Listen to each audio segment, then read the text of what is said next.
ሰላም ጤና ይስጥልን ውድ ሀገሬ ቴሌቪዥን ተመልካቾች እንደምን አምሽታችኋል። ከሀገሬ ቴሌቪዥን ሀገሬ ትንታኔ ከአሁን ሰዓት ጀምሮ ወደ እናንተ ይቀርብላችኋል። እንደተለመደው ዛሬም አንድ ርዕሰ ጉዳይን መርጠን እዚህ ተገኝተናል። ሙሴ ከበደ ከባልደረባዬ አልታይ ኪዳኔ ጋር እስከ ፍጻሜው ቆይታ እናደርጋለን። አብራችሁ እንድትቆዩ ደግሞ የአክብሮት ግብዣችን ነው። ለዛሬ የመረጥንላችሁ ርዕሰ ጉዳይ ደግሞ የሩሲያና ዩክሬን ጦርነትን የተመለከተ ነው። በዚህ ሳምንትም በ3 ዓመታት እንግዲህ ከ3 ዓመታትን በላይ ተሻግሯል ጦርነቱ። በእነዚህ ጊዜያት ውስጥ እንግዲህ ከፍተኛ ነው የተባለ የድሮንና የሚሳኤል ጥቃት ሩሲያ በዩክሬን ላይ አድርሳለች። ከዛ ጋር የተያዙ በርካታ ጉዳዮችም እየተነሱ ይገኛሉ። በዛ ዙሪያ ላይ እናጠነጥናለን። እንዴት አለ አልታይ? እንዴት ነው ሙሴ?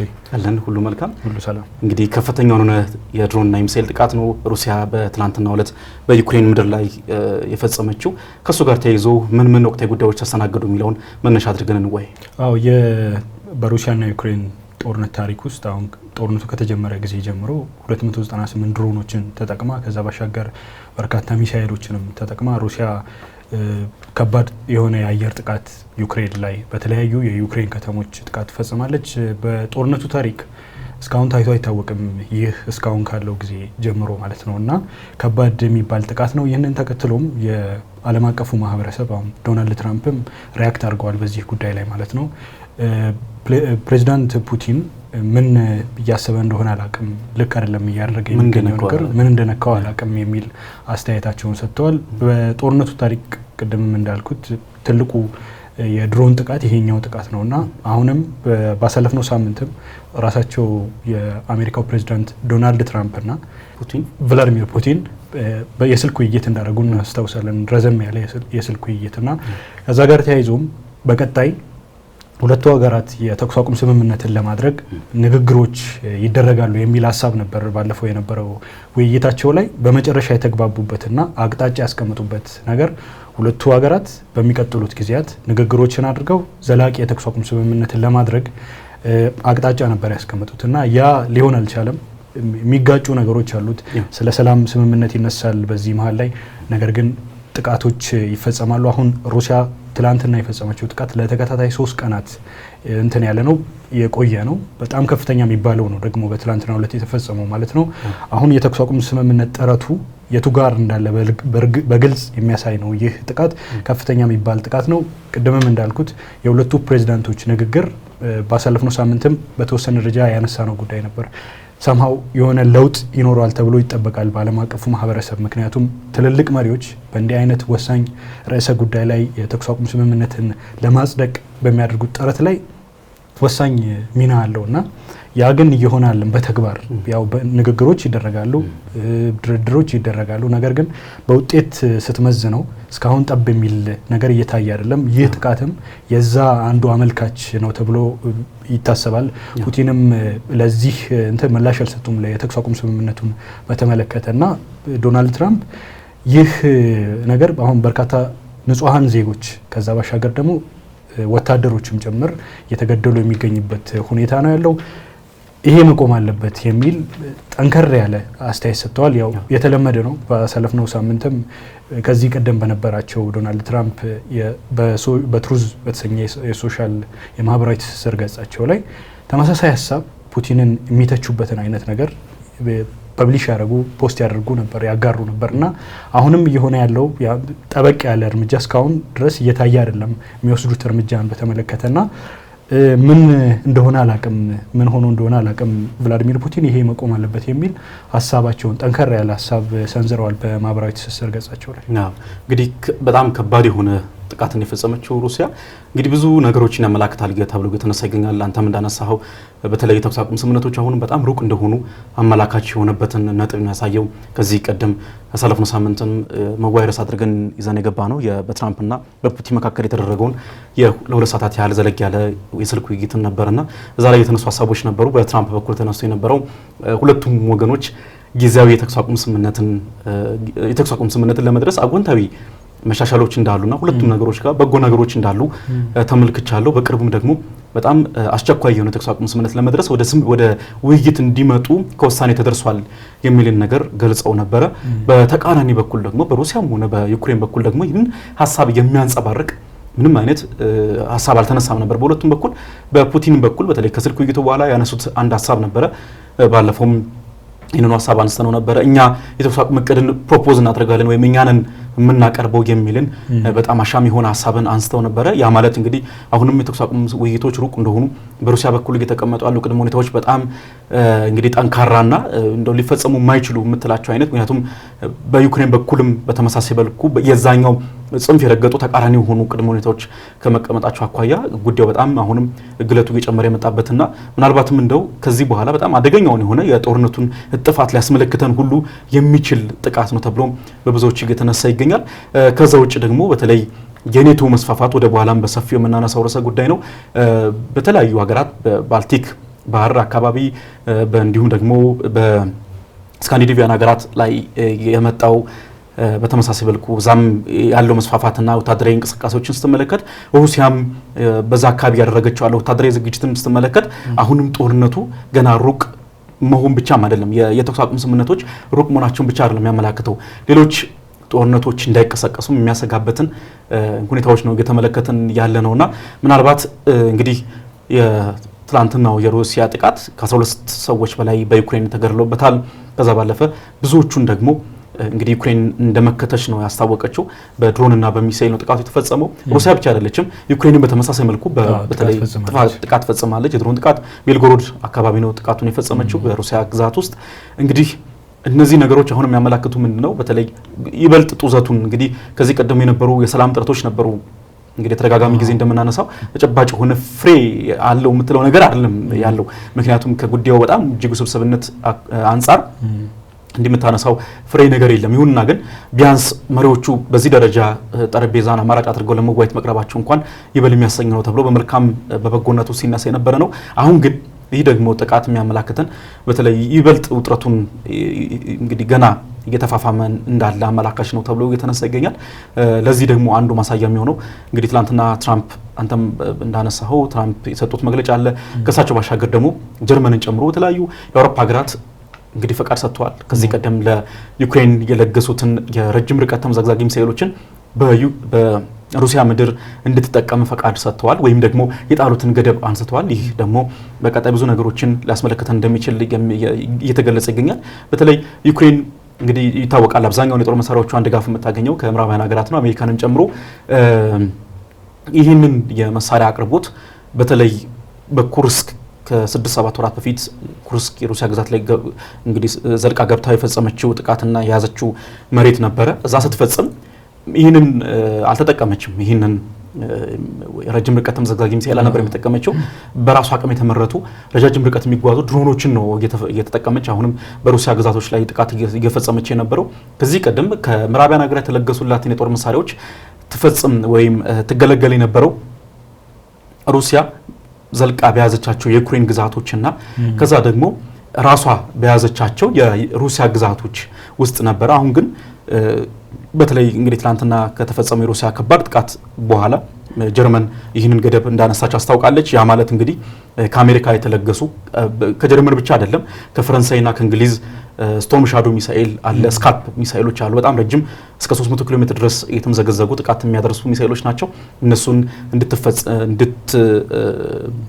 እንድትጠቀምበት ፈረንሳይና እንግሊዝ በተመሳሳይ መልኩ ፈቃድ ሰጥተዋል። ጀርመንም እንዲሁ ከአሜሪካ የተለገሷትም እንደዚሁ ሚሳኤሎችም አድርገዋል። ያ ማለት እንግዲህ ቅድም እንዳነሳ ነው በተለየ መልኩ የጦርነቱን አውድ ሊቀይር የሚችል ወይም ደግሞ እንግዲህ ከዚህ ቀደም የነበረውን የደቡባዊና የደቡብ ምስራቃዊ የጦርነቱን የፊተኛው መስመርን ሊቀይር በሚችል መልኩ በአዲስ ደግሞ የጦርነት አውድማ ወይም ስፍራ ላይ ጦርነት ሊቀሰቀስ የሚችልበትን እድል የሚሰጥና ዩክሬንም ደግሞ በተለይ በኩርስክ እንደፈጸመችው አይነት ድንገተኛ ጥቃት በሌሎችም አካባቢዎች ልትፈጽም የምትችልበት እድል ስለመኖሩ በጣም አመላካች የሆኑ ጉዳዮችን እንመለከታለን። ምን ይጠበቃል የሚለውን ጉዳይ ላይ በኋላ በሰፊው የምናነሳበት ጉዳይ ነው። ካርኪቭ አሁንም እንግዲህ ሩሲያ ተደጋጋሚ ጥቃቶችን እየፈጸመች ትገኛለች በካርኪቭን ጥሶ ለመግባት። ምክንያቱም እንግዲህ ባለፈውም ስናነሳ ነበር አሁን የጦርነቱ የፊተኛው መስመር የምንለው ይሄ ደቡብና ደቡብ ምስራቃዊ ክፍል እነ ዶንስክ ሉሃንስክ ያሉበት አካባቢ ብዙም ላለፉት 2 ዓመታት ያን ያህል በጣም ፈጣን የሆነ ግስጋሴ የሚታይበት አይደለም። አሁንም የዩክሬን ጦር ወጥሮ የያዘበትን ሁኔታዎች እንመለከታለን።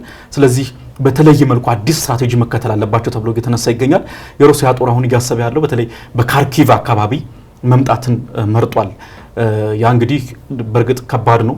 ጦርነቱ ከጀመረበት ጊዜ ጀምሮ ሰብሮ ለመግባት በጣም ተደጋጋሚ ጥረቶችን ሲያደርግ ነበር።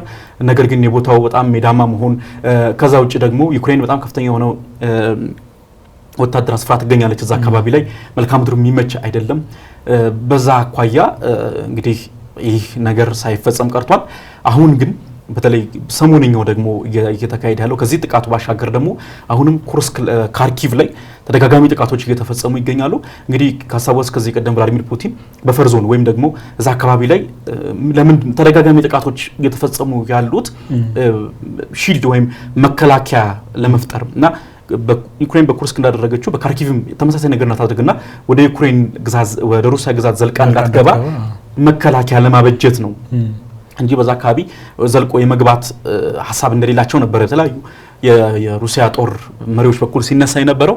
ነገር ግን አሁን በተለየ መልኩ ያ አይደለም ዋናው ዓላማው። አሁን ላይ በካርኪቭ እየተደረገ ያለው ጥቃት በተለይ እንግዲህ ካርኪቭ ሁለተኛው ዩክሬን ትልቋ ከተማ ነች። ከሩሲያ ድንበር 20 ማይል ወይም ወደ 32 ኪሎ ሜትር ገደማ በጣም እንግዲህ ቅርበት ርቀት ነው ያላት። ቅርብ የምትባል ነች ከሩሲያ ድንበር ስታነጻጽረው። ካርኪቭ ትልቅ የሆነ ስትራቴጂካዊ ጠቀሜታ አለው። ልክ እንደ ፖክሮቭስክ አሁን ፖክሮቭስክ እናነሳለን። ልክ እንደዛ ሁሉ ካርኪቭን ሩሲያ የምትይዝ ከሆነ በጣም ከፍተኛ የሆነ የወታደራዊ ወይም ደግሞ የጦርነቱን አጠቃላይ ሚዛን ሊለውጥ በሚችል መልኩ ትልቅ ጠቀሜታ የሚሰጥ ከመሆኑ አኳያ አሁንም ያንን በተለይ ካርኪቭን ዘልቆ ለመግባት ታደርጋለች። ከዛ ውጭ የሚነሳው አንድ ሌላው ምክንያት ደግሞ ምንድነው እንግዲህ እንዳነሳ ነው በጣም አብዛኛው የሚባለው የዩክሬን ጦር በቅድም እንዳነሳ ነው በደቡብና ደቡብ ምስራቃዊ አካባቢዎች የተከማቸ ነው በዋናው የጦርነት አውድማ ቦታ ላይ። ስለዚህ ወታደር ድጋፍ እንዳይሰጥ በተደጋጋሚ እንደምናነሳው እዛ አካባቢ ያሉ ወታደሮች እንግዲህ አሁን 3 ዓመት ከ3 ወር ዘልቆታል ጦርነቱ። ለዚህ ያህል ጊዜ ሲጓጉ የነበሩ በጣም የተሰላቹ ወታደሮች ናቸው ያሉት። ያ ወደዛ አካባቢ ለማስፈር ተጠቀምበታለች። ያን ከካርኪቭ ነው የሚመጡት። እንግዲህ እንደምናውቀው እንግዲህ ወደ 2300 ኪሎ ሜትር ገደማ ነው ዩክሬን ከሩሲያ ጋር የምትዋሰንበት ድንበር። በተለይም ደግሞ በምዕራባዊ በሰሜን የዩክሬን አካባቢ ብዙ አሁንም አሉ። እንግዲህ እንዳነሳ ነው ሩሲያ ወደ ውስጥ ዘልቃ እንዳትገባ ወደ ዩክሬን ግዛት ወጥረው የያዙ ወታደሮች አሉ።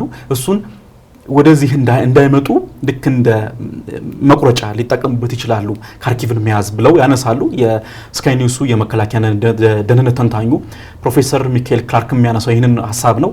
በዋናነት ካርኪቭን ሩሲያ መያዝ የፈለገችው ወታደሮችን እንዳታሰራጭ ወይም ወደዛኛው ክፍል ለድጋፍ እንዳትልክ ነው የሚልን ሀሳብ ያነሳሉ። በተመሳሳይ መልኩ ደግሞ ለመደራደሪያነት ተጠቀምበታለች። ልክ አሁን በእነዚህ 4 ግዛቶች ዶኔስክ፣ ሉሃንስክ፣ ዛፖሪዥያና እንዲሁም ኬርሶን እንዳደረገችው ሁሉ ይህንንም ይዛ አለቅም ብላ መደራደሪያ ታደርገዋለች የሚልንም ሀሳብ እየተነሳ ይገኛል። እንግዲህ ይህ ጥቃት የሚያመላክተን አሁንም ገና ጦርነቱ መቋጫ ቅርብ አይደለም። መቋጫው ቅርብ ብቻ ሳይሆን የምታነሳው ገና ለአዲስ ጦርነት እየተፋፋመ እንዳለ የሚያሳዩ ምልክቶች ስለመኖራቸው ማሳያ ነው። አዎ የሁለቱ ሀገራት ጦርነት በርካታ ንጹሃን ዜጎችንም አሁንም ድረስ እስካሁን ድረስ ትላንት ከተደረገው ጥቃትም ጨምሮ 12 ሰዎች ተገድለዋል። የተለያየ ውድመት እያደረሰ ነው። ቅድም እንዳልከው ስትራቴጂካዊ ጠቀሜታ ያለውን ቦታ እየተቆጣጠረች ነው። አሁን ለምሳሌ ሩሲያ እየሰራች ያለችው አንዱ ከግጭት ነፃ ቀጠና ወይም ደግሞ በፈር ዞን የምትለውን አይነት ሴኩሪቲ የሀገር ደህንነትን አጋልጦ የማይሰጥ ቦታ ሰላምህን የምታረጋግጥበት አይሆነብ ቦታ አሰላለፍ ለመስራት የሚሞክሩበት ሁኔታ ለቭላዲሚር ፑቲን ትዕዛዝ እንደሰጡም ባሳለፍነው ሳምንት እናስታውሰው ነው። የጦርነቱ ማብቂያ ቅድምም እንዳልከው እስካሁን ድረስ በሚታየው ነገር ብዙ ሊቆም አልቻለም። የምታየውም ነገር መረጃዎቹም አሁን ዶናልድ ትራምፕም በትላንትናው ዕለት በሰጡት መግለጫ አሁን ከዚህ በፊት ለዘብተኛ ነበሩ አይደል? ለምሳሌ ማዕቀቦችን ሩሲያ ላይ በመጣል ረገድ ለዘብተኛ አቋም ይዘዋል የሚል አስተያየት ይሰነዘርባቸዋል።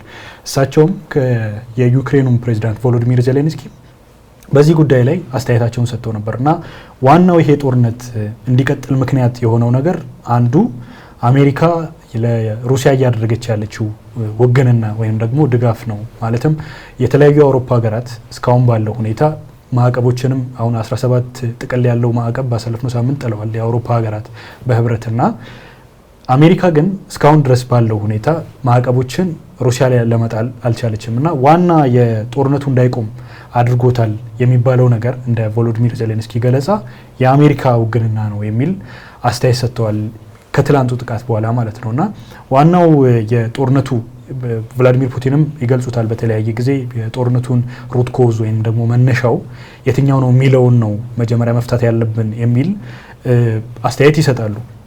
ግን በዛ ላይ መሰረታዊ ልዩነቶች አሉ። ባሳለፍነው ሳምንትም አንስተናል። የተወሰነ እኛንን የአጀንዳውን ወይንም ደግሞ ምክር ሀሳቡን የምናቀርበው ከዛ ሌሎች ዩክሬን ማለት ነው ተደራዳሪ ኃይሎች ቀርበው በዛ የተኩስ አቁም ስምምነት ምክር ሀሳብ ላይ ይስማሙ እንደሆን ይወስኑ የሚል አስተያየት ሰጥተዋል ቭላዲሚር ፑቲን። ምናልባት አሁን እየተነሳ የሚገኘው ዶናልድ ትራምፕ በትላንትናው አስተያየታቸው ላይ ከዚህ በፊት ለዘብተኛ አቋም በማዕቀብ በመጣል ረገድ ማለት ነው ለዘብተኛ አቋም አሳይተዋል እና ትላንት ሲናገሩ ማዕቀብ ምናልባት ሩሲያ ላይ ማዕቀብ ሊጥሉ ይችላሉ እንዲህ ብለው ተጠይቀው ነበር በጋዜጠኞች እና ያንን ኮንሲደር እያደረጉ ማዕቀብ ሊጥሉ እንደሚችሉ ፍንጭ የሚሰጥ አስተያየት ሰጥተዋል ዶናልድ ትራምፕ። ምናልባት በቀጣይ አሁን አሜሪካም ቢሆን ከዚህ ቀደም ለዘብተኛ አቋም ማዕቀብ በመጣል ላይ ለዘብተኛ አቋም የያዘችበት ሁኔታ የምትረዳው ነው። ምክንያቱም ጥሩ ግንኙነት አለኝ ይላሉ ዶናልድ ትራምፕ ከሩሲያው ፕሬዚዳንት ቭላዲሚር ፑቲን ጋር ጥሩ የሚባል የስራ ግንኙነት አለን የሚል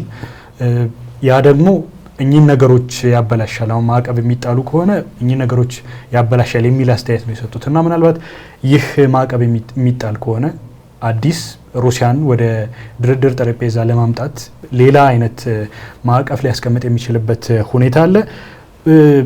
ማዕቀቡ በዋናነት አሁን የአሜሪካ ሴናተሮች እያሉ እንደሚገኙት አንዳንዶቹ የአሜሪካ ከፍተኛ ሴናተሮች ማዕቀብ ተዘጋጅቷል፣ ምናልባት አፕሩቭ ወይንም ደግሞ ማረጋገጫ ማግኘት ነው። አሁን ሰከንደሪ የሚለው ሁለተኛ ደረጃ ታሪፍ በሩሲያ አንዳንድ ምርቶች ላይ የነዳጅ ልታነሳ ትችላለህ፣ አፌክት ያደርጋል የሩሲያን ኢኮኖሚ እና በዋናነት ታርጌት ተደርገው የሚቀመጡት አሁን ለምሳሌ በአሜሪካ ውስጥ ያሉ የንግድ እንቅስቃሴ ከሩሲያ ጋር ያላቸው ድርጅቶች ልትላቸው ትችላለህ በዚህ ፓኬጅ ውስጥ የተዘጋጀው ማዕቀቡ ላይ ማለት ነው።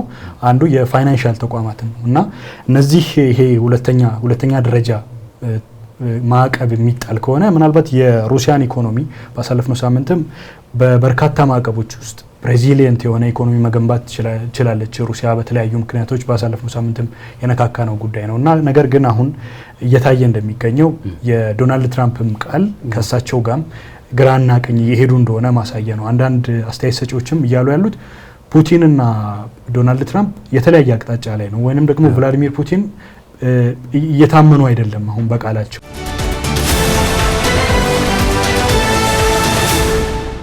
ከትላንትናው ጥቃት በኋላ እንግዲህ አንዳንድ መረጃ ምንጮች 12 ሰው ተገደለ ይላል። አንዳንድ ሰዎች ደግሞ እንዳነሱ 13 ሰዎች ተገድለዋል ይላል። ግን ይህ ቁጥር የሚያመላክተን በጣም ብዙ ሰው የጥቃቱ ሰለባ እንደነበረ ነው። ከዛ ውጭ በጣም ብዙ በርካቶች ደግሞ ተጎድተውበታልና ይህ ደም መፍሰስ መቆም መቻል አለበት ብለው ትራምፕ እያነሱ ይገኛሉ። ከዛ ውጭ በተለይ እንግዲህ በሁለተኛው ስልጣን ዘመናቸው ወቅት ትራምፕ የሰላም አምባሳደር ሆኖ የመምጣትን ጉዳይ ትመለከትባቸዋለህ። እንግዲህ ወደ መካከለኛው ምስራቅ ተጉዘው ያደረጉ ያሉትን ነገር ትመለከታለህ። በተለያዩ ቦታዎች የተቀሰቀሱ ግጭቶችን በተለይ በሰላምና በውይይት ለመቋጨት የሚያደርጉት ጥረቶች አሉ። የእሳቸውም ልዩ መልእክተኞች እንደዚሁ የተለያዩ ውይይቶችን እየመሩ ይገኛሉ። ትራምፕም በተመሳሳይ መልኩ ጥረቶችን ያደረጉ ይገኛሉ። ከዛ አኳያ በተለይ የሩሲያን ከዚህ በኋላ ያለን ጥቃት እንደው ይደግፉታል ተብሎ አይጠበቅም ወይም ደግሞ በዚሁ ይቀጥላሉ ተብሎ አይጠበቅም። ምናልባት እንግዲህ ያው በኋላም መናነሳ ይሆናል ምን ይጠበቃል የሚለው ጉዳይ ላይ በስፋት የምንመለከተው ነው ይህ የትራምፕ ጉዳይ። እንደው ግን አሁን ላይ በተለይ ከትናንትናው ጥቃት በኋላ ጦርነቱ ወደ አዲስ ምዕራፍ ተሻግሯል ማለት ይቻላል። እንግዲህ እንዳነሳ ነው የሚጠበቁ ነገሮች አሉ። ከዚህ ቀደም የነበሩ መሻሻሎች አሁን ላይ እንደ አዲስ ወይም ስጋት ተጋርጦባቸው እንመለከታለን። ስለዚህ ይህን ነገር ሁሉ ስትመለከት አሁን ላይ በጣም የበለጠ ጦርነቱ የተፋፋመበትን ሁኔታ ደግሞ ስትመለከት ጦርነቱ ወደ አዲስ ምዕራፍ የተሻገረበትን ሁኔታ አመላካች ስለመሆኑ ማሳያ ተደርጎ እየተቀመጠ ይገኛል። ከዚህ ጋር አያይዘህ የምታነሳው በተለይ የኔቶ መስፋፋትን ነው። በቀጠናው እንግዲህ ሩሲያ ወደዚህ ጦርነት እንድትገባ ያደረጋት ዋነኛ ምክንያት የኔቶ መስፋፋት ነው። በተለይ ከ2014 ክሪሚያን ከተቆጣጠረች በኋላ ከዛ ውጭ ደግሞ እንግዲህ እዛ አካባቢ የነበሩ በተለይ ከሶቪየት ህብረት መፈራረስ በኋላ ከሶቪየት ህብረት የወጡ ወይም እንግዲህ ተገንጥሎ የወጡ ሀገራት እንግዲህ እየሄዱ የሚቀላቀሉት ማለት ነው ኔቶ ነው የተቀላቀሉ የሚገኙትና ፑቲንም ከዚህ ቀደም አንስተውታል ይህን ሀሳብ። ኔቶ ከ2005 2006 አካባቢ ገደማ ነው ያሉት ኔቶ ወዴት ነው የሚስፋፋው ወይም ደግሞ ኔቶ ማንን ለመቋቋም ነው እየተስፋፋ ያለው የሚል ጥያቄ በጣም ወሳኝ የሆነ ጥያቄ ጠይቀዋል። ማንን ነው? ሩሲያ ነው። ስለዚህ ለሩሲያ በጣም ትልቅ ስጋት ተደርጎ ይቀመጣል የኔቶ መስፋፋት። እንግዲህ አሁን ላይ ደግሞ በተለይ ሩሲያ ዩክሬንን ከወረረች በኋላ ደግሞ ስዊድንና ፊንላንድ 31ኛና 32ኛ የኔቶ አባል ሀገራት ሆነው ተቀላቅሏል ቡድኑ። መቀላቀላቸውን ተከትሎ ደግሞ እንግዲህ ኔቶም በተለይ በፊንላንድ ከፍተኛ የሆነ ወታደራዊ ዝግጅትን እያደረገ ይገኛል። በተደጋጋሚ ነው ይህ ወታደራዊ ዝግጅት የባህር፣ የአየር፣ የምድር ወታደራዊ ዝግጅቶች የተካሄዱ የሚገኙት ከተለያዩ አጋር አካላት ጋር በመሆን በተመሳሳይ መልኩ ደግሞ ከዚህ ቀደም እንግዲህ በቀዝቃዛው ጦርነት ወቅት የነበሩትን የጦር ሰፈሮቿን እንደ አዲስ አነቃቅታ ደግሞ የጦር መሳሪያዎችን እያሰፈረች ትገኛለች ሩሲያ። እንግዲህ ለአብነት ለመጥቀስ ያክል በተለይ እንግዲህ ከፊንላንድ ጋር በምትጓሰንበት አካባቢ ላይ የፊንላንድ ደቡባዊ አካባቢ ላይ ካሜንካ የሚባል የጦር ሰፈር አላት፣ የሀገር ጦር ሰፈር። እዛ እንግዲህ በመቶች የሚቆጠሩ ምሽጎችን ነው ወይም የወታደራዊ ድንኳኖችን እዛ አካባቢ ላይ አቋቁማለች። ከዛ ባለፈ ደግሞ ኦሌኒያ የሚባል ደግሞ የአየር ኃይል አላት። እንዲሁ በፊንላንድ ወደ ሰሜን አካባቢ ላይ ሰሜን ምስራቅ አካባቢ ሰሜን ምዕራብ አካባቢ ነው። እዛም ላይ እንዲሁ በጣም በደርዘን የሚቆጠሩ የጦር ጀቶችን አስፈራ ትገኛለች። በተለያዩ ቦታዎችም እንዲሁ መጋዘኖች፣ የጥይት ማከማቻ ስፍራዎችን እያቋቋመች ትገኛለች። ይህ እንግዲህ ከፍተኛ ወታደራዊ ዝግጅት የሚያመላክተን ከኔቶ ጋር የሚደረገው ጦርነትም አይቀሬ ስለመሆኑ ነው። ምናልባት አሁን የሩሲያ ዩክሬን ጦርነት በተደጋጋሚ ሲገለጽ ነበር። ኔቶ እጁን ያስገባል አያስገባም የሚለው ጉዳይ በጣም ሲያነጋግር የቆየ ጉዳይ እንደነበር ታስታውሳለህ። አሁን ጀርመን ይህንን እንግዲህ ለዩክሬን የተለገሳትን የጦር መሳሪያ ረጅም ርቀት ተምዘግዛጊ ሚሳኤሎች በሩሲያ ግዛት እንዳትጠቀም የጣሉትን ገዳ አንስታለች። ይህ ማለት በተለይ ለሩሲያ ቀይ መስመር እንደነበር ከዚህ ቀደም ገልጻ ነበር እንደምታስታውሰው። ምክንያቱም እንግዲህ ወታደራዊ እርዳታዎችን በሽጋጭም ሆነ በብድር ይሰጣሉ፣ ነገር ግን ፈቃድ አይሰጡም ነበረ። በተለይ እነዚህ የረጅም ርቀት ተምዘግዛጊ ሚሳኤሎችን በምናነሳበት ጊዜ ፈቃድ ግን እየሰጡ አልነበረም፣ ወይም ታቅበው ነበር የቆዩት። ፈቃድ የሚሰጥ ከሆነ ግን ኔቶ እጁን እንዳስገባ ነው የምቆጥረው የሚል መግለጫን ከዚህ ቀደም ቭላዲሚር ፑቲንም ሆነች እንዲሁም ሩሲያ በተመሳሳይ መልኩ አንስተውት ነበረ። ስለዚህ አሁን ኔቶ እየተቀላቀለ ያለ ይመስላል። በፊንላንድ በኩል ያለውን ዝግጅት ስትመለከት ፖላንድ እንግዲህ ከፍተኛ የሆነ ድንበር ትጋራለች ከሩሲያ በኩል። እዛም ላይ በጣም ከፍተኛ የሆነ በተለይ በድንበር አካባቢ ላይ ከፍተኛ የሆነ ወታደር ቁጥር ሰፍሯል። ዝግጅቱም እንዲሁ ተጧጡፏል። ይህንን ስትመለከት አሁንም አይቀሬ ስለመሆኑ በተለይ በኔቶና በሩሲያ በኩል ያለው ፍጥጫ አይቀሬ ስለመሆኑ ማሳያ ተደርጎ እየተቀመጠ ይገኛል። በተለይ ደግሞ እንግዲህ አሜሪካ ከዚህ የሰላም ስምምነት ሩሲያና ዩክሬን በስታንቡልም እንዲሁ የሰላም ስምምነት ንግግሮችን ያካሄዱ ነበር። እጃቸውን የሚያነሱ ከሆነ እንግዲህ ባሳለፈው ሳምንት ማንስተው ነበር የናሳል ትራምፕ ምንም አይነት መሻሻሎች ካልታዩበት ወይም ደግሞ በሁለቱም በኩል ስምምነቱን የሚያጠለሹ ሀሳቦች እየተነሱ ካለ እጅን አነሳለሁ ብለው ነበረ ትራምፕ እንደምታስታውሰው። ስለዚህ አሁንም ጥቃቶች ከቀጠሉና ስምምነቱን ወደ ጎን የሚያደርጉ አካሄዶች የሚቀጥሉ ከሆነ ደግሞ እና አሜሪካ እጇን የምታነሳ ከሆነ የኔቶ መስፋፋት ወይም ደግሞ በኔቶ በኩል ያለው ጥምረት እየገነነ እንደሚመጣ አመላካች የሆኑ ሀሳቦች ይነሳሉ። እዚህ ላይ በተለይ የምታነሳው አንድ የሩሲያ በጣም ወሳኝ ስፍራ አለ፣ ወይም ካሊኒንግራድ ተብሎ የሚታወቀው አካባቢ ከዚህ ቀደም በተለይ ከሁለተኛው ዓለም ጦርነት በፊት የጀርመን ግዛት የነበረ አካባቢ ነው። ከዛ በኋላ እንግዲህ አላይድ ፎርስስ የምትላቸው ወይም ደግሞ እንግዲህ የሀያላኑ ሀገራት ጥምረት ሶቪየት ህብረት በዋናነት የነበረችበት የእንግሊዝና እንዲሁም የአሜሪካ ጥምረት ናዚን በዋናነት የበላይነትን ከተቀዳጀና ናዚን በጦርነት ካሸነፈ በኋላ በስምምነት በተለይ እነዚህ ሶስት ሀገራት ለሩሲያ ይህንን አካባቢ ሰጥተው ነበረ በወቅቱ። ይሄ አካባቢ በጣም ከፍተኛ የሆነ ስትራቴጂካዊ ጠቀሜታ ያለው አካባቢ ነው። አሁን ላይ በተለይ ሩሲያ እንግዲህ በርካታ የኒውክሌር ጦር መሳሪያዎችን፣ የጦር ጀቶችን እንዲሁም ደግሞ ከፍተኛ የሆነ ግዙፍ ወታደራዊ ጦር መሳሪያዎችን አከማችታ የምትገኝበት አካባቢ ነው። በባልቲክ ቀጠና እንግዲህ የሚዋሰን ባህር ላይ ያለ አካባቢ ነው። በሊቱዌኒያና በፖላንድ አካባቢ የሚገኝ ነው። ከዚህ በኩል ደግሞ ቤላሩስ የሩሲያ ዋነኛ አጋር የሆነችው ትዋሰነዋለች ማለት ነው ይህንን አካባቢ እና ይህንን ካሊኒንግራድን ከቤላሩስ ጋር የሚያዋስን ደግሞ በጣም አንድ ወሳኝ የሆነ ወይም የኔቶ ደካማ ጎን ተብሎ የሚጠቀስ አንድ ስፍራ አለ። ይህ ስፍራ ሱቫልኪ የሚባል ኮሪደር ነው። ይህ አካባቢ እንግዲህ በተለይ በኔቶና በሩሲያ መካከል ጦርነት የሚቀሰቀስ ከሆነ እንግዲህ እንደምታውቀው የባልቲክ ቀጠና ሀገራት ሊቱዌኒያ፣ ኤስቶኒያና እንዲሁም ላትቪያ የኔቶ አባል ሀገራት ናቸው። ከነሱ በታች ደግሞ በፖላንድ በተመሳሳይ መልኩ እና ከዛ በታች ያሉ ሀገራት ደግሞ የኔቶ አባል ሀገራት ናቸው። ስለዚህ በተለይ የአየሩን ትተን በምድር የሚደረገው ሎጂስቲክስ እንዲቆረጥ የሚያደርግና የኔቶን ኃይል ለሁለት የሚከፍል ነው ተብሎ ይነሳል። ይህ አሁን ያነሳ ነው የሱቫልኪ የሚባለው ኮሪደር ማለት ነው። ስለዚህ ይህ እንግዲህ የተሻለ አቅም ሊሰጣት የሚችል ነው ለሩሲያ ተብሎም እየተነሳ ይገኛል እና በቀጣይ ምን ይጠበቃል የሚሉት ጉዳዮችም እንደዚሁ አሁን ላይ በጣም አነጋጋሪ ሆኑና የሚጠበቁ ጉዳዮች ናቸው። የቅድም አሁን ያነሳናቸው ነገሮች ምናልባት ጦርነቱ ወዴት እያመራ እንደሆነ በተወሰነ መልኩ ምስል ሊሰጥ የሚችል ነገር ነው። ምክንያቱም እንዲህ አይነት ስትራቴጂካዊ ቦታዎችን ለመያዝ ጥረት እየተደረገ ባለበት ሰዓት ጦርነቱን ማቆም የሚል በሌላ ወገን ደግሞ ጦርነት እንዲቆም ንግግር እንዲደረግ ድርድር እንዲደረግ ጥረቶች ይደረጋሉ። ግን ያም ቢሆን ፍሬ ያፈራ አይደለም። አሁን አሜሪካም ቢሆን በዚህ ጦርነት ውስጥ የአውሮፓ ሀገራት አሁን ሩሲያ ላይ ማዕቀቦችን ጥለዋል። ከዛ ባሻገር አሜሪካም የሩሲያ ላይ ማዕቀብ አለባት ብለው ግፊት እያደረጉ ከሚገኙ መካከል የአውሮፓ ሀገራት ይገኛሉ።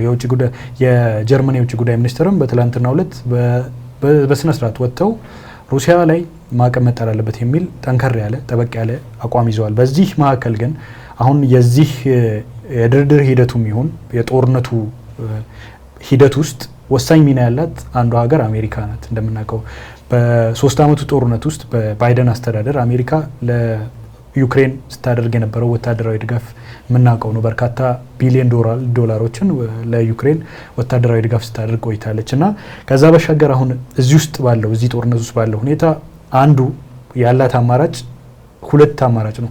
ምናልባት አንደኛው ሩሲያ ላይ ማዕቀብ ጥሎ ጦርነቱ እንዲቆም ወይም ግፊት ወይንም ደግሞ ጫና ለማድረግ ጥረት ማድረግ ሲሆን፣ ሌላኛው ደግሞ ጦርነቱ የማይቆም ከሆነና ደግሞ በዚህ ሂደት የሚቀጥል ከሆነ ለዩክሬን ወታደራዊ ድጋፍ ማድረግ ነውና ሁለቱም ነገሮች ምናልባት ለአሜሪካ አሁን የውጭ ጉዳይ ሚኒስትሩ ማርኮ ሩቢዮም ስለዚህ ጉዳይ አስተያየት ሰጥተው ነበር። ምናልባት ማዕቀቡ በአሜሪካውያን ዘንድ ወይንም ደግሞ በአሜሪካ አስተዳደር በዶናልድ ትራምፕ አስተዳደር መሀል ቅቡልነት ያለው አይደለም። አንዱ ከዩክሬን ጋር ዲፕሎማሲያዊ በመሆነ መንገድ ነው እንትኖቹን መፍታት የምንፈልገው የሚል አስተያየት ሰጥተዋል። አስተያየት ከ4 ሳምንታት በፊት ማለት ነውና ሌላኛው ደግሞ ለዩክሬን ወታደራዊ ድጋፍ ማድረግ ነው። ባለፉት ጊዜያት በባይደን አስተዳደር በቢሊዮን ዶላር የሚሆን ገንዘብ የወታደራዊ ድጋፍ ስታደርግ ነበር።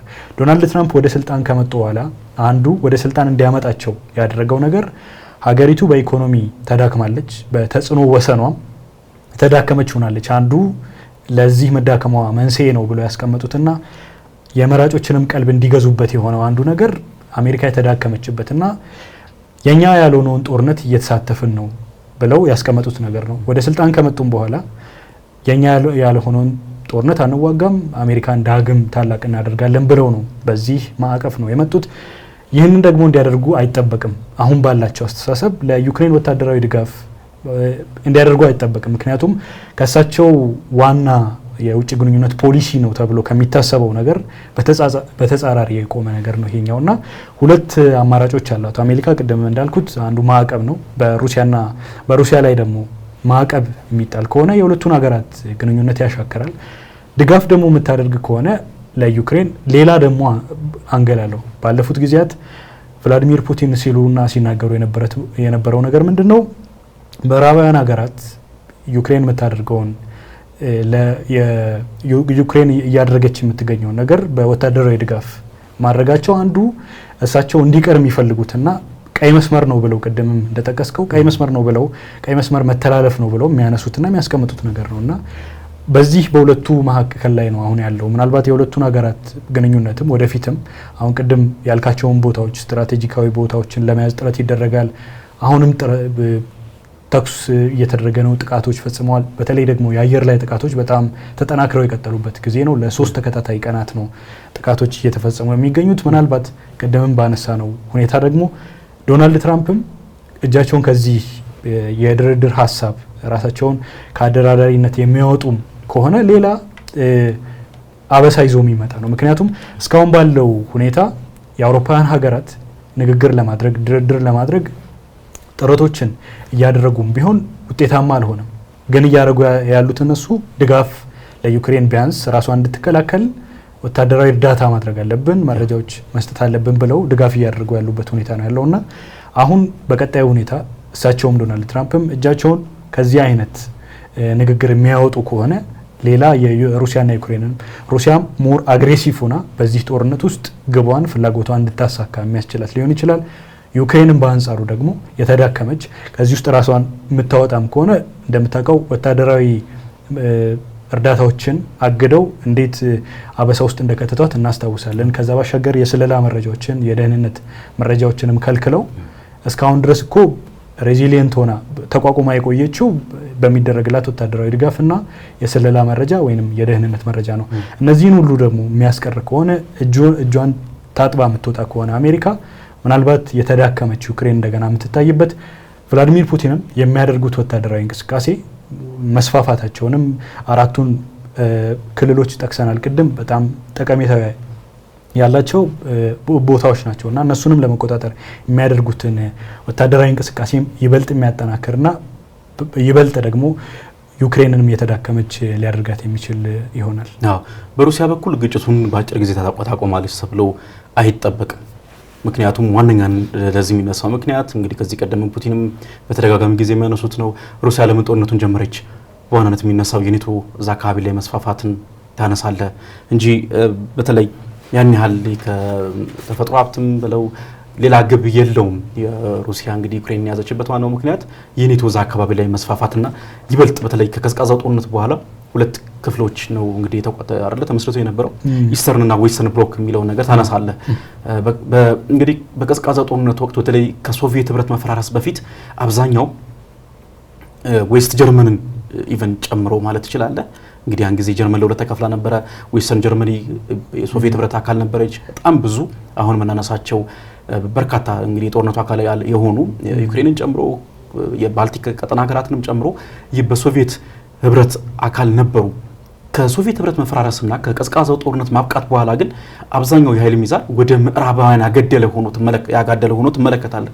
እንግዲህ እንዳነሳ ነው በጣም ብዙ ሀገራት ለደህንነታቸውን በመስጋት በቅርቡ ስዊድን እና ፊንላንድን ታነሳለ የኔቶ አባል የሆኑ ይገኛሉ። ያ በመሆኑ ምክንያት በተለይ ሩሲያ ዩክሬንን የመያዝ ወይም የመቆጣጠር ጉዳይ ለጥያቄ የሚቀርብ ወይም ለድርድር የሚቀርብ ጉዳይ አይደለም። አሁንም አጽንኦት ሰጥታ የምትገልጸው ከ20% በላይ የሆኑ የዩክሬን መሬቶች እንደ ተቆጣጥራ እንደምትገኝ የተለያዩ መረጃዎች ያሳያሉ። አብዛኛው የሉሃንስክን ክልል ተቆጣጥራ ትገኛለች። የዶንስክን ከግማሽ አካባቢ የሚሆን ይዛለች። ከዛ ባለፈ ደግሞ እንዲሁ የምጠቅሳቸው ብዙ ቦታዎችን ክሪሚያን ከፍረንጆቹ አቆጣጠር 2014 ጀምሮ አሁንም በሷ አቆጣጠር ስር የሚገኝ አካባቢ ነው።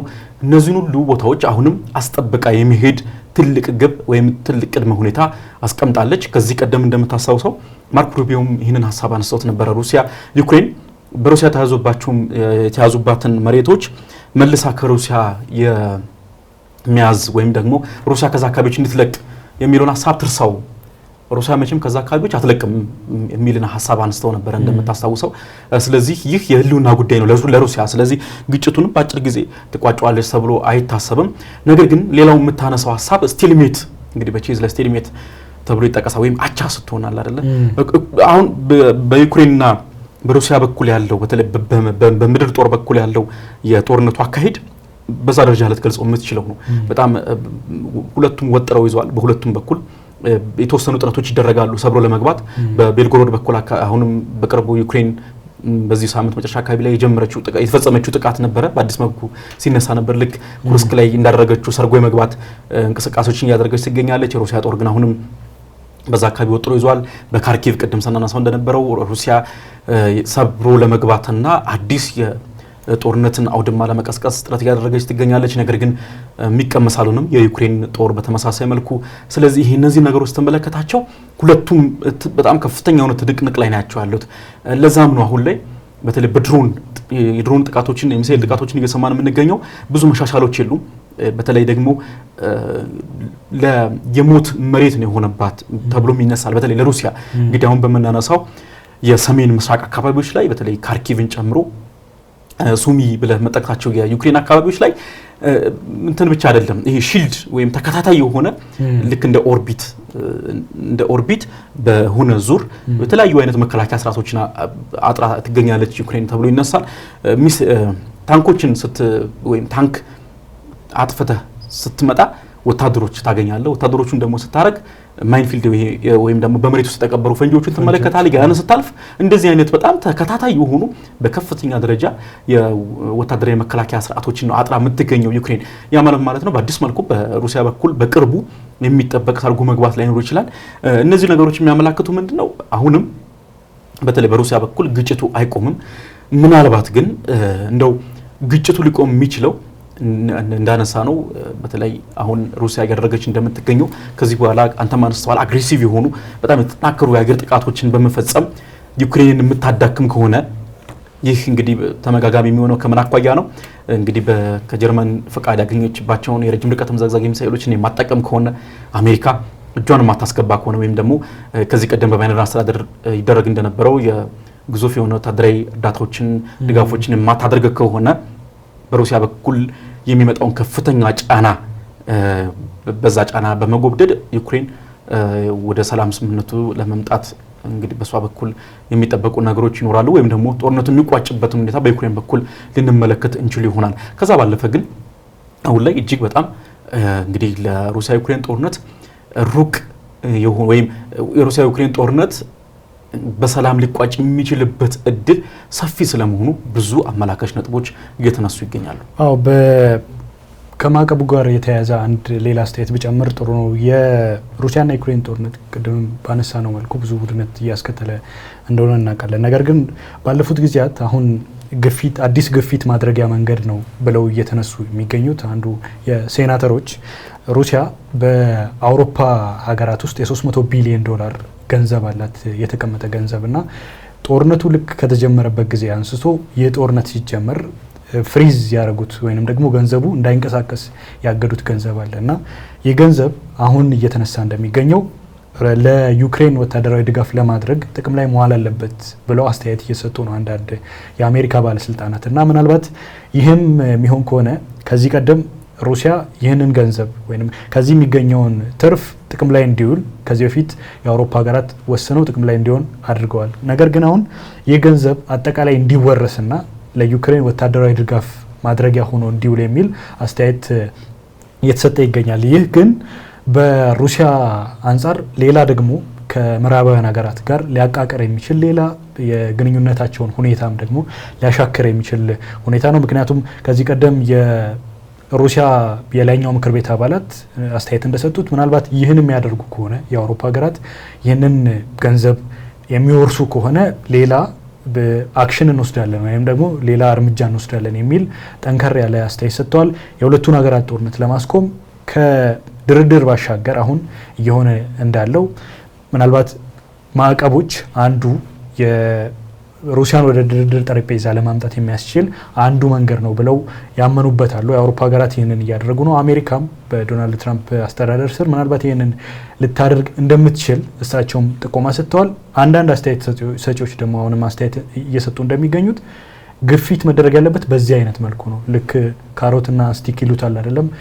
በድርድር ካልሆነ ኮኤርሲቭ የሆነ ጠንከር ያለ እርምጃ የምታደርግበት አንዱ ማዕቀብ ነውና ማዕቀቦችን በመጣል ሩሲያን አስገዳጅ ወደሆነ አማራጭ የማሳጣት አይነት ሁኔታ ውስጥ መግባት አለብን የሚል አስተያየቶች እየተሰጡ ይገኛል። ነገር ግን ይህም ቢሆን ሩሲያን ከምዕራባውያን ሀገራት ጋር ይበልጥ ሊያቃቀርና የጦርነቱንም ሁኔታ ሊያባብስ የሚችል ሊሆን ይችላል ብዬ አስባለሁ።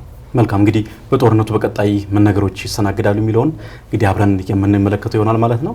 ለዛሬ በዚህ እናብቃ። ወደ ተመልካቾቻችን እስከዚህ ሰዓት ድረስ አብራችሁን ስለቆያችሁ ከልብ እናመሰግናችኋለን።